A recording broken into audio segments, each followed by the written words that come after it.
Hey guys, it's Maree. Welcome back to my channel. For today's video, we're gonna be doing you're going to be baking lemon pound cake. And this is like my personal recipe, so I'm sharing it with you guys. Wow, this is her personal recipe.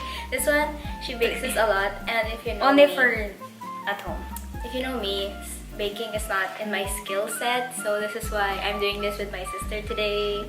Because I Also, suck by at the way, baking. my hair is curly because She last did the night I headless did curls. Yeah, And also, tomorrow's Valentine's Day, so we're doing this. for Valentine's For Day. Valentine's. So you can do this for your friends, for your loved ones, for your family. She's actually taking the lead. I'm just gonna be an assistant, so I'm gonna let her do all the the hard work. labor. Really? I'm gonna like kagod. Yeah. Okay. She's gonna do the hard labor So, actually. Let's get started. Okay.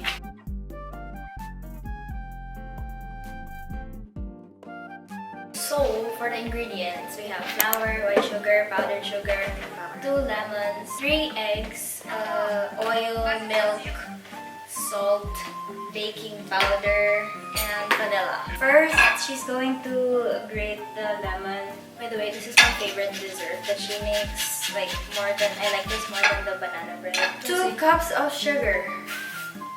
Wow, I'm doing all the lemon stuff pala. I told you, you're gonna do all the hard labor. Next, we're gonna add 1 1/2 cup of I'm milk. watching. 1 1/2 cup milk. Next, we're going to add 3 large eggs. I'm going to add, by the way, I'm still grating the lemon. Hi, Tita. And then I'm going to cut these in half and juice it. 1 cup oil. Naiya siya, naiya. Let me do it. Mix this. Mix this. Get another bowl. I'm going to add 5 teaspoons of lemon juice. 6? Yeah. You can add more if you want. 2 teaspoons of lemon zest. You smell it already? Yes. 1 1/2 teaspoon of vanilla extract.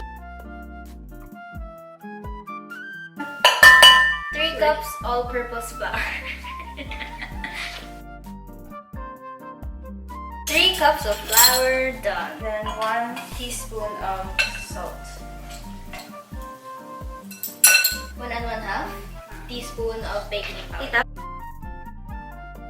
Okay, next we're gonna mix the dry ingredients to the wet.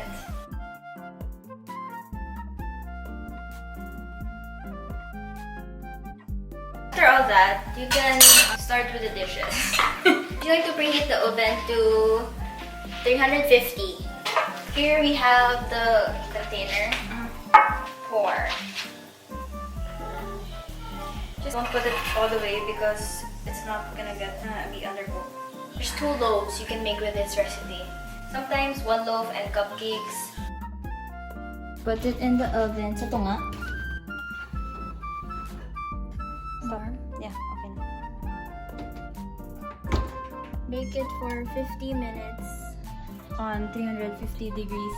So now, we're going to be making the glaze. We need powdered sugar, lemon zest, milk. Actually, for this recipe, I just try to wing it because I don't really know how much I put. 1.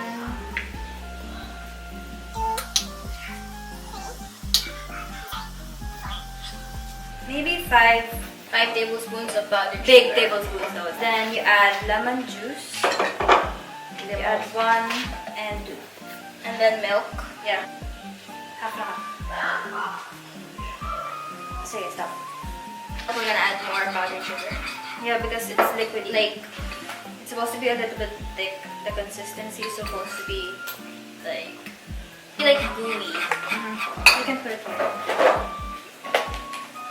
You can add lemon zest on it too. It's very aslong. It's aslong. Okay, add It's more like sugar. very tangy. Really? And then, like another spoon. Yeah. And then milk. And then milk. So we're basically Just winging it. really depends on your taste. If you like how it tastes, if you don't. Okay, add more. I like it naman. That is the glaze for y'all. So you can just wing it, but that's the ingredients you need. So we're gonna be cleaning up now and we'll be back.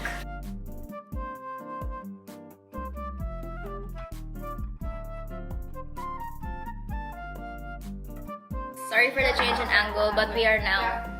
She's glazing it with the glaze.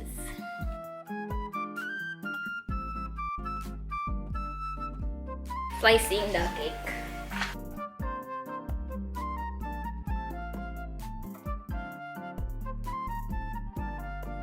It's not yellowy because wala sila siyang food coloring. Ah, how galit, no? Yep.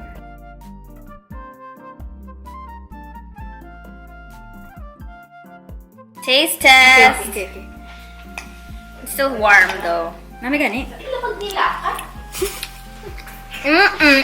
Really? Oh my god. So good! So that is all for today's video. Thank you so much for watching. This is a new type of video for me.